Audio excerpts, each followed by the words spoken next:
అనేకమైనటువంటి సంఘటనలు జరుగుతున్నాయి. ఏ దోపిడీ ప్రభుత్వాలు అయితే విప్లవకారులను చంపి వాళ్ళ శవాలను కూడా దొరకకుండా చేసినటువంటి ఈ ప్రభుత్వాలు ఈరోజు వాళ్ళ ఫోటోలనే ర్యాలీలలో వాళ్ళ ఫోటోలు పక్కన పెట్టుకొని వాళ్ళనే వీరులుగా తలుస్తున్నటువంటి పరిస్థితి మనం కళ్ళారా చూస్తున్నాం.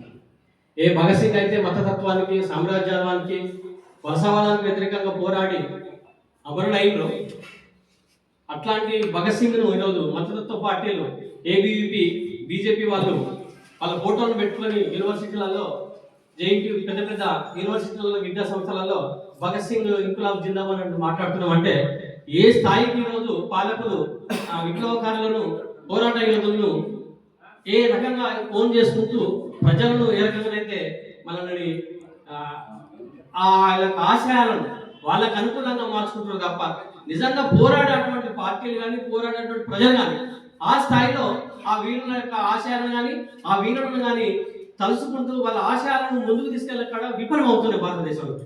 ఇది చాలా స్పష్టం.